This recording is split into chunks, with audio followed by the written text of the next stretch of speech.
welcome to our event, Mintel. We are very excited to be part of this conference and to see the rhetoric regarding these conversations around art and culture.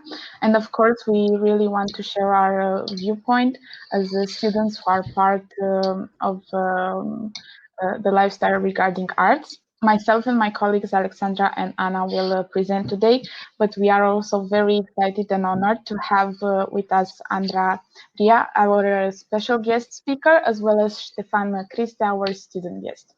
So we represent the Bucharest Localized Hub, and our use the acronym stands for Mental Improvement and Nourishment through Artistic Leisure.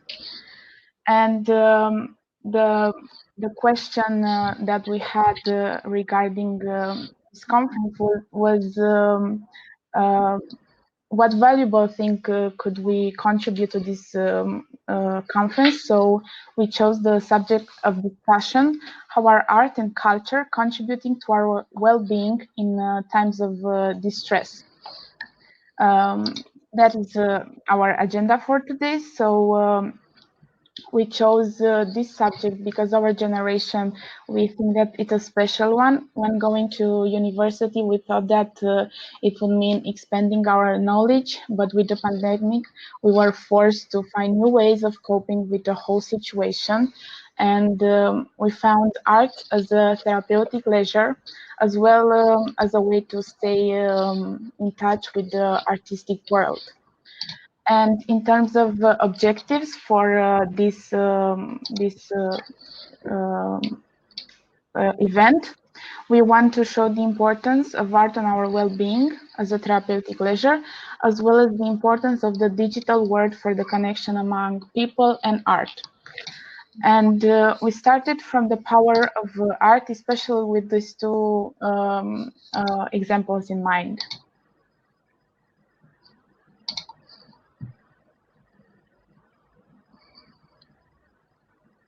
I don't think the sound is showing, but it has to do with how Italians were singing at their balcony as a form of coping with the stressing times of the pandemic.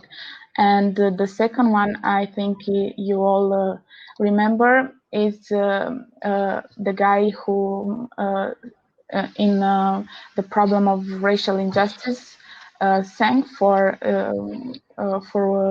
that specific moment with the Black Lives Matter.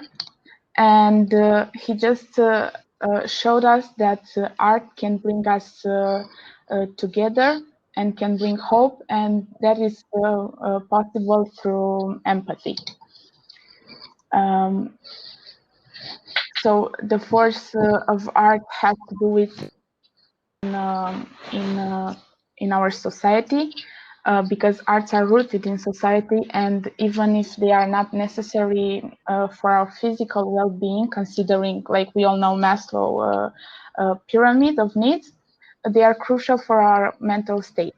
So looking at the current context, as this conference has the subject of revisiting borders, art has become even more a way of expressing our values, moral or socio-political, and those values no longer have regional borders due to the digital accessibility.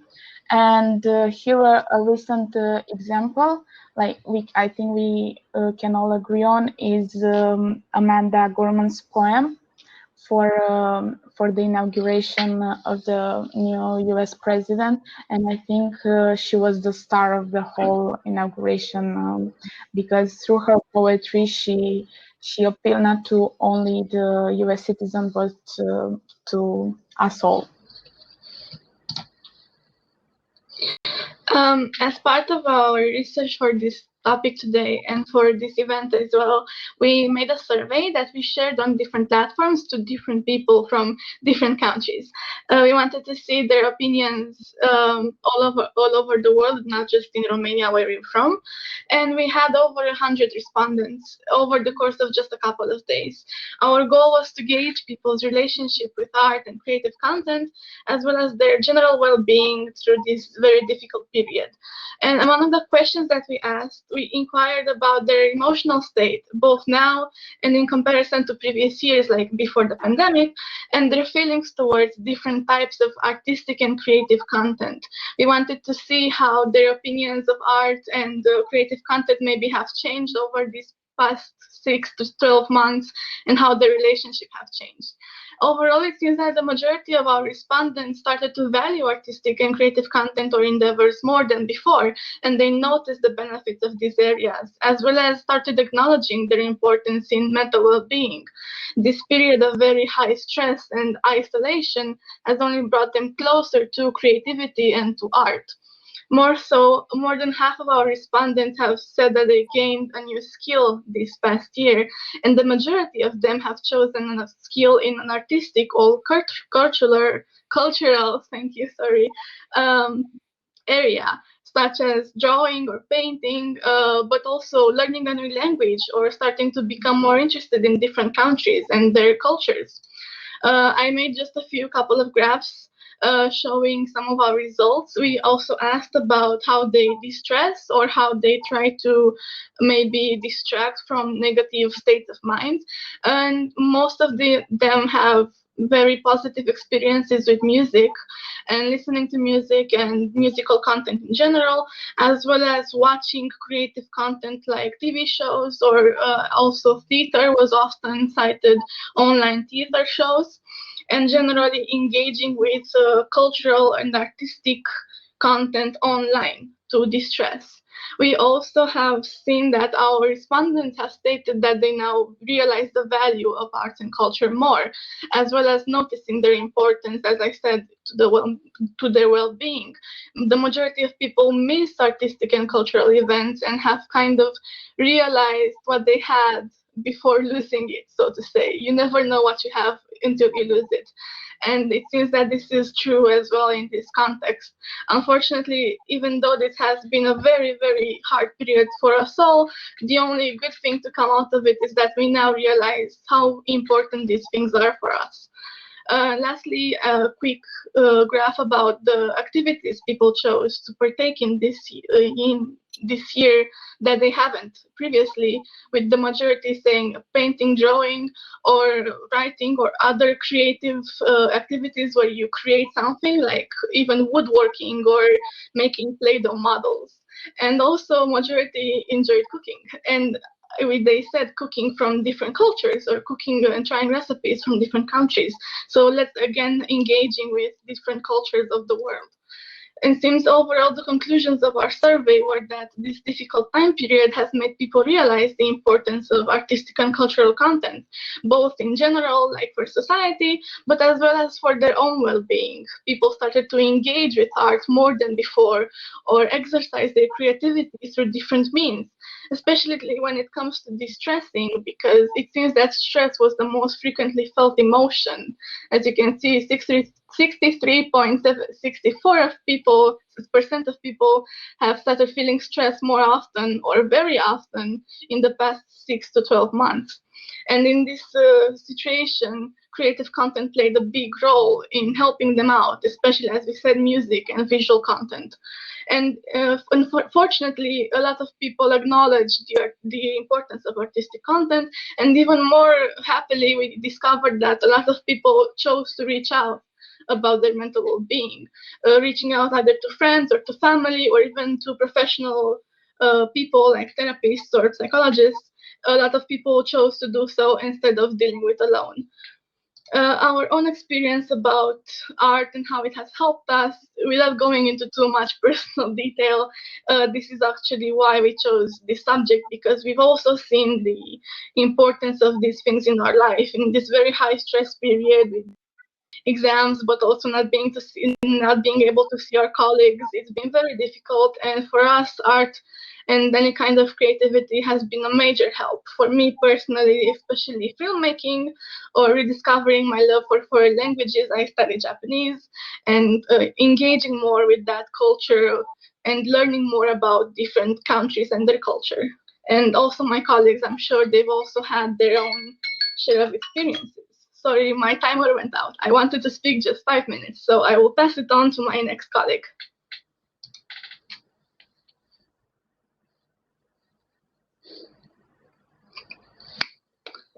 We had a student guest, but I think he's having difficulties entering the session. So maybe we can let him at the end. Okay, we will wait for him. In that case, now we have Andra Bria as our special guest, and our student guest is here. So Cristea Stefan. He's a student of psychology at University of Bucharest. So he's here from the perspective of a student, but he's very passionate about psychology, art, and he's going to share with us his thoughts and what he prepared.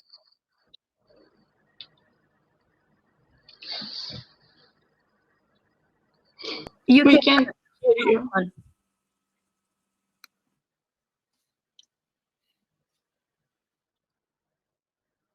Hear me now? Yes. It works now. Thank you. Okay. Good. So I had a lot of technical problems before entering the session, and I think now it's solved. What I'm going to talk about, it's not such complicated information. If you want to see more information, you can find it yourself. I'll send some studies to Anna, and Anna can share it to you later. Okay, so we're going to talk about mental health first of all, and then how art can impact in a good way mental health. First of all, it's important to ask good questions when it comes to talk about mental health, and not just mental health, any psychological concept. It's very important to ask the good questions in order to find out how it works, how that concept works in psychology. So the first question, it's very basic, and you'll see that in psychology, if you study psychology, or if you ever studied psychology or had a contact in this area, questions are very basic in order to investigate concepts. So what is mental health? How is defined this concept as mental health? Because now in the 21st century, there are a lot of people who talk about mental health in the public area, and I think it's very important to know what it means, mental health. And is defined as good functioning of behavior and personality, plus well-being, and also need satisfaction. Need satisfaction is a concept in psychology which is related to children and teenagers. It comes from a theory which is called self-determination theory. I just add the initials there, SDT. And this concept contains three components like competence, relatedness, and autonomy. Each of these components is very, very important when you're a teenager, because teenagers and kids are developing in a way that they need to be recognized. They need to be validated from the other people around their environment. Like when you're a kid, you have to develop your competence in school and in any other, I don't know, subjects that you need to perform. It's very important to develop competence. Relatedness means in order to form social bonds. That's relatedness. And autonomy means that people around you, especially your parents or your family, give you the resources and support in order for you to make your own decisions. Even if you make mistakes are important to learn from them. This is a very, very important thing. Not many parents in Romania, mostly, because I only know our culture so well. In Romania, most parents don't leave their kids to make mistakes, to learn from them. They are mostly overprotective or anxious or something like that. And this can affect your mental health. Very basically, it's good functioning of behavior and personality and well-being. Those things have to function in a good way in order to say you have a good mental health or something like that, even though it sounds so robotic. Psychopathology is a large domain of psychology, which is related to studying mental health, because mental health in illness is something like something doesn't work good. It works in an adaptive way, in a negative way. for example, take depression. Depression is a dysfunction when it comes to your mood. It's a mood dysfunction, depression. That's what it is. You feel sad, you feel hopelessness. You feel like you can't get out of bed, can't do work, can't, I don't know, form relation, can't talk with people, something like that. It's a dysfunction in your behavior and in your mood. Yes. Let's talk about, I don't know, borderline personality disorder, if you heard about it. It's like when people cut themselves on their hands, on, again, a dysfunction of emotions, and it's more complicated. I can't talk about it because it's so complicated subject. I just gave 2 examples of mental illnesses, conditions that can affect people, and those are very complex dysfunctions.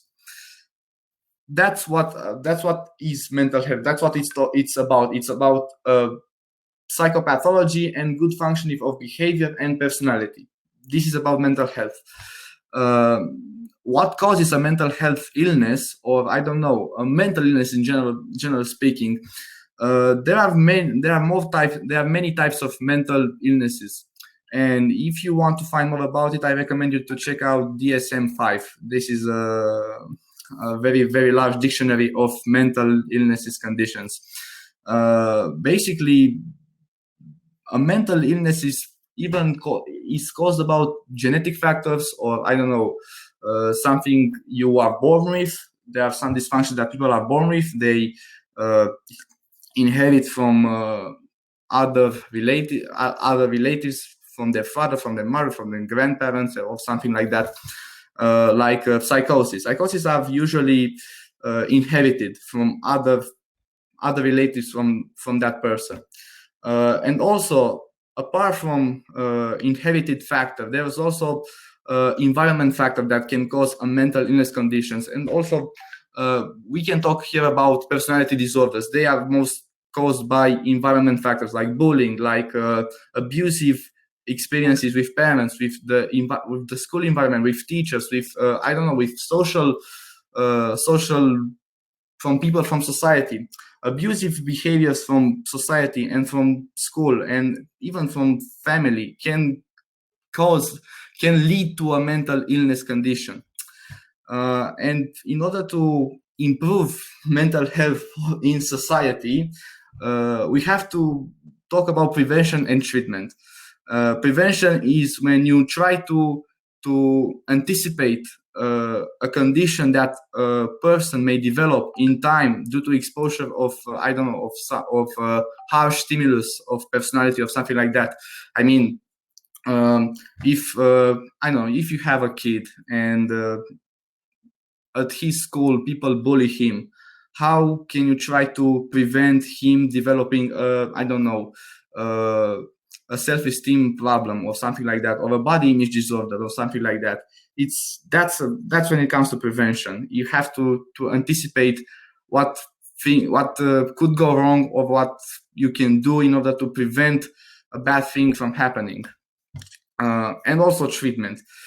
Treatment is very important. It's when the condition is very unstable, when a diagnosis has also been called, and then you can start to think about treatment. How can you treat that person? How can you treat your child? How can you treat the person in order to reduce the symptoms, or in order to extinguish, if I can call it like that, in order to extinguish his condition, his bad condition? I mean, can you cure depression? Sometimes yes, sometimes no. It's very difficult because depression has many facets and many aspects you have to take into account. But at this project, at this session right now, we're going to talk about art and resilience. Resilience is a personality trait. I used to call a personality skill trait because it's a trait that helps you overcome many aspects, many bad aspects. It's like when you try to, it has 2 components. I just write it there. It has 2 components. Resistance, which is also related to coping style. In means that the way you cope with problems. I mean, let's say that you took, I don't know, a bad grade at math. I don't know. It causes sadness. It causes, I don't know, a failure feeling or something like that. How do you cope with? Yes, that's resistance. The ability to cope with different problems, different negative things that can happen in your day-to-day activities. And the bounce back ability, which means the ability to recover from a trauma or a bad thing that happened to you. I mean, let's take this example again. I took a bad grade. I took a D at math. Yes, it's a bad grade. It's not good. I feel bad. I feel like I failed. It's not good. Yes. Now I'm trying to resist, to cope with. I'm trying to say, what can I do in order to improve my math level? What did I do wrong? Yes, I'm trying to analyze the situation. I'm trying to cope with it. And how can I get back on track? How can I get back at that good level that I used to be before this bad grade happened? Yes, what can I do in order to do that? I have to study. I have to learn. Yes, I'm trying to see things that I could do in order to bounce back, to get back on track. That's resilience. Yes, when you analyze your situation, the bad situation that you're in it right now, what caused this situation to happen, and what can you do in order to get back on track? Yes, and you can apply this formula, I don't know, to any kind of problem in your day-to-day life activities, but in a much more complex way, because this example I just gave you is very basic. It's just a bad grade on math. Problems in our life are more complex than that. I don't know, relationship problems with a partner, family problems with a dad or a mother or one of your grandparents, money problems like a job or something like that. In our life, we have much more complex problems right now than bad grade at math. But anyway, those two components are very important for resilience. And where does the art help? Because art is kind of important when it comes to, to cope with things and to overcome some challenges in our life. Where does the art help? I also have some background experience with music back in my teenage years, when I was a teenager, when music helped me deal with kind of problems that I was facing at school or something like that. But anyway, I'm going to talk about in a general manner here. Where does the art help? And there are 3 points where art, it helps. And there are studies which summarize these points. And one is the ability to express yourself through art. When people try to, to draw some smiley faces that they want to express something right there. I don't know. It's a very common use technique in experiential therapy, I think it's called. Yes, experiential therapy. When people draw things, made paintings or something like that in order to express something, and they discuss that paint with therapists, with people who are very, very good at understanding how human nature works, how emotions work. These people are generally psychotherapists who use experiential therapy.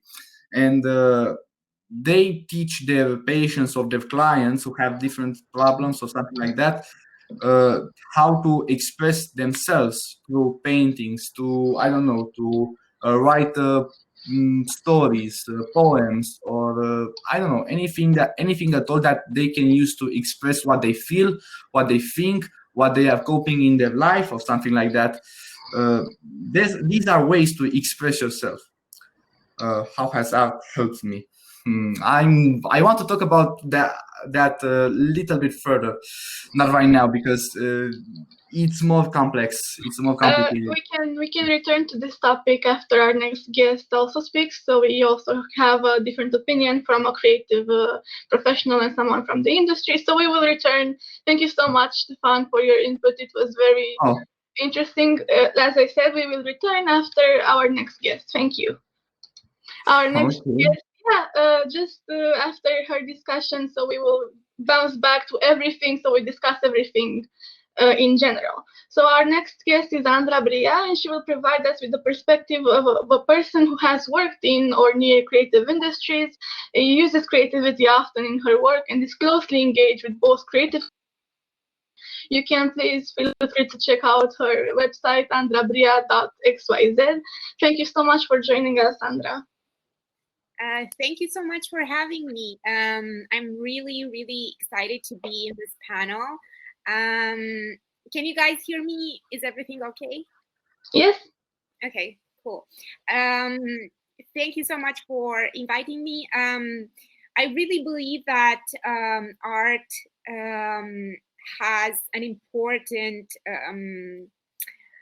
contribution in alleviating mental states, and especially during the COVID situation, it has been shown that art throughout the globe has helped us cope better with the situation.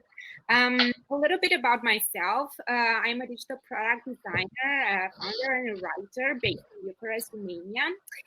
I run a product development school where I teach people to develop technology products with a social impact component. And I'm also involved in a few artistic projects. So one of them is called the Post-Work City Visions. And I will try to share my screen with you so you can see the website. Can you see it? Yes. Okay, so the website is postwork.city. And what it does, what is this project about, is about encouraging people to submit artistic ideas in the forms of graphic design, architectural drawings, illustrations, videos, photography, essays that depict how the city would look like in a world where we didn't have to work to support ourselves. So how the idea of such a project appeared, we were actually talking with, I was actually talking with some friends of mine from a collective that I'm part of. We were talking about universal basic income and how a universal basic income would help people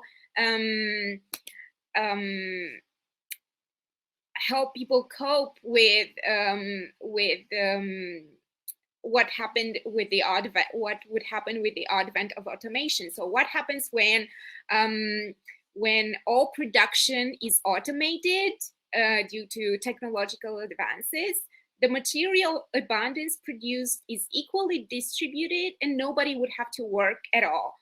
So although there has been increasing interest in policies such as universal basic income as a means of ensuring the economic welfare for all people, we have never talked about how our built environments, how our cities would have to change to accommodate these changes produced by automation and UBI.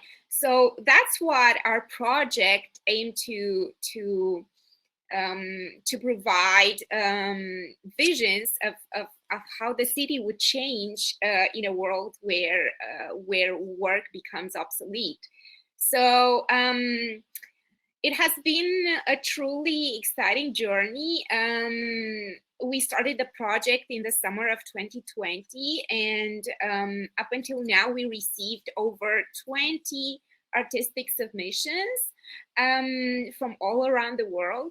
And we are still accepting submissions. So if you are interested into portraying, imagining and portraying the city of the future, please reach out to us. Go to postwork.city or to write us an email at andra@postwork.city. And yeah, send us your ideas, your artistic. Yeah, thank you for the link. Send us your ideas, your projects, your how you would portray this future city.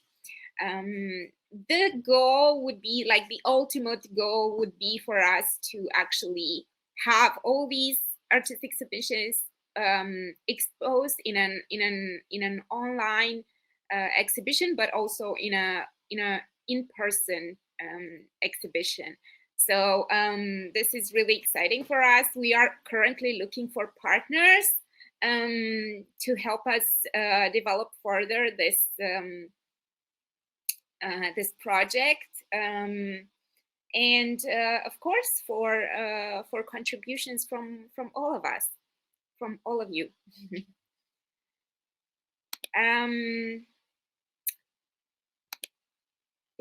Like, do you have any questions? Or Andra, as someone that is working on this very artistic project involving a lot of I guess we will be interested in to see what's your perspective on how art and culture have changed in this particular context of the COVID pandemic.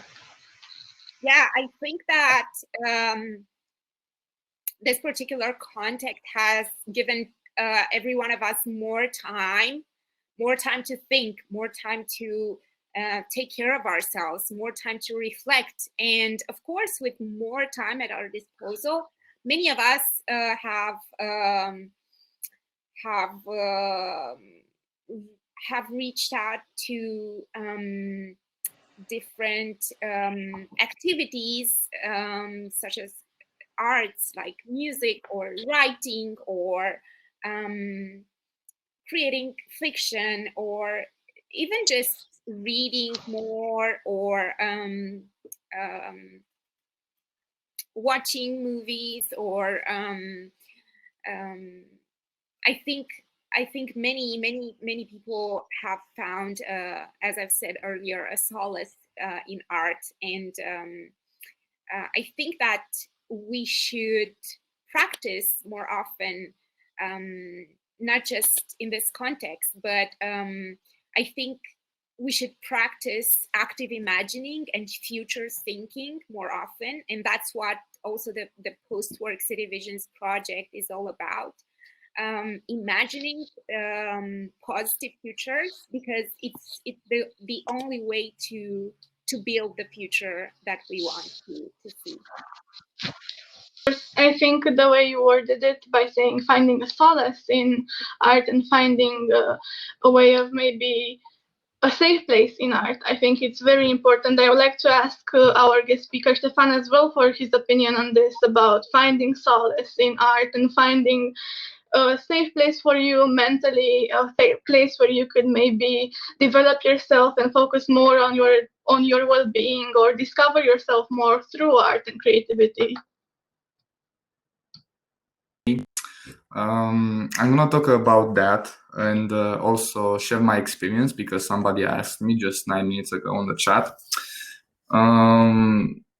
Usually I used to be very bad at expressing my own self, my own emotions, what I used to feel towards some situations, because I had a background in my family and in my school when people neglected my emotions or my own way of be, something like that.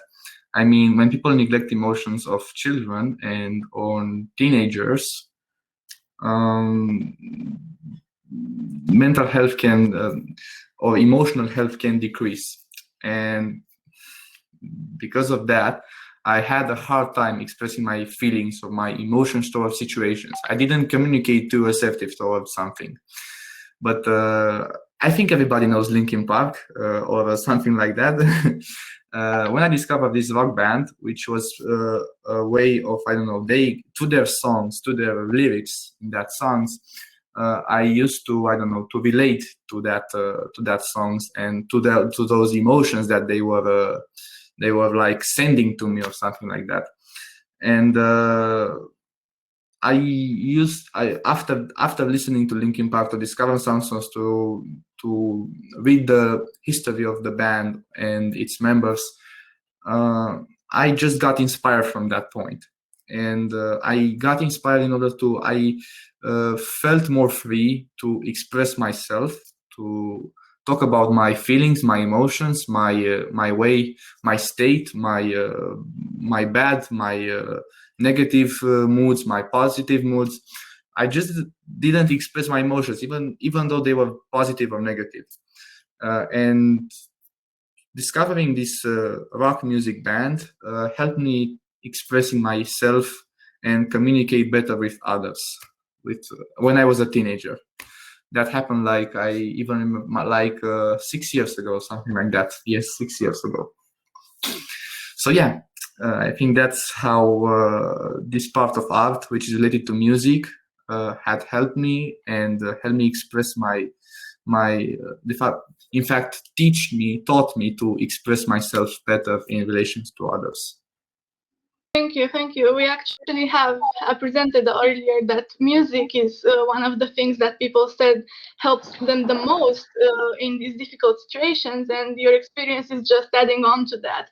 And we also had a few examples of revisiting borders, which I think could also relate to what Andra said about reimagining the city. We had the experience of a young artist who reimagined the city through this pandemic and through her art. And I wanted to ask you, Andra, if your work in post-work city also gave you a new image or a new view on Bucharest or another city or wherever you might like to live in the future. Yeah, so that's a really good question. Thank you for that. We've had from the participants, from the submitters, we've had quite a few interesting ideas. So one of the submitters, one of the artists, imagined the city of sound. So how the city would be like in a like how the city would look like if we could adjust the sounds to everyone's like preference, because right now, of course, that we are the sounds that are prevalent are the ones of cars, or like most of them polluting, but how the city would be like where you can adjust your own sounds according to your mood, or where you can blend more natural sounds to the urban environment. So there were a lot of cool visions, and that, of course, made me look at the city from new perspectives. So another one would be street art quest. So how can we create situations of permanent play? Because right now the cities are mainly focused on creating, have been created around jobs and around work. But how would the city be like if it was created around play, for example? And I think we all must have like. It would be great if we all look at the city and certain environment and trying to discover the city with new eyes, and yeah, just create situations for discovery, for play, for I think our cities need a lot more imagination, and positive thinking around them. Thank you so much for. Yeah, and I think that also. Yeah, in relation to what you said on the subject of our event with and the conference with reinterpretation, that's also what we wanted to show through this young artist. she is a colleague of mine, and this is what she also said to me in a conversation we had about ways of how she reinterpreted, because those are images from our city that she captured during the pandemics, and she also looked at everything that she saw in a different way, reinterpreting everything and not really putting it as a place where jobs were created, but as a place for recreation and how we can see the creativity in the cities and what some parts of cities mean to us, not just from an economical Exactly. Thank you so much, Andra, these are for your interesting points too. And I also see it really fitting in with the keynote we had earlier with Stephen Hadley about, using art as sort of part of the democratization process. If you want to talk maybe a minute or two about that, I mean, how do you see this project also fitting into what Stephen was talking about with like cultural democracy? Is it for me, Nicole? Oh, I guess, sorry, open to whoever would like to chat about it. I think it seems to be like a really good fit. It's like using art so people can express, their hopes and dreams about how they want their future to look like, how they want their city to look like. So just commenting that I think it fits really well with that keynote presentation we had today. And it's just such an interesting project. But I guess on that note, we have about 3 minutes left until the next group of sessions start. So if you all want to just, have a couple of concluding points or closing thoughts, and then you can always continue on in the networking section, or you can also create your own session to do some more discussion later. Yes, thank you. I would like to thank our guest speakers for joining us and for giving us their very interesting views on both mental health and what mental health means, from Stefan and from Andra about reinventing and reimagining your city and how to use creativity to help your future. As you said, thank you so much, Nicole. So yeah, do you have anything you all want to add before the session closes for now? Wait. I think it. Okay, sorry. Go ahead. Okay, I want to say thanks for having me, and it was a pleasure to talk about mental health and resilience to this event. Yeah, thank you. Thanks so much for having me as well. Please feel free to submit something to the Post-Work City Visions project. Feel free to imagine, practice the active imagination more often, and question more often, and imagine alternative futures. Thank you. I would like, in these very few seconds we have, to emphasize the importance of reaching out. If you're passionate about the topics we've discussed about art or culture or mental health, try to reach out to the people around you and to create a community and to take a step forward to opening a discussion, because that's always very important. Thank you so much.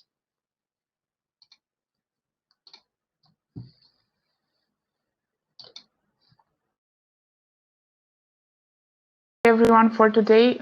We were really excited to present our event to you, and we really hope that you will use art as a form of expressing yourself, either by just consuming it or being part of the creative world. And we are looking forward to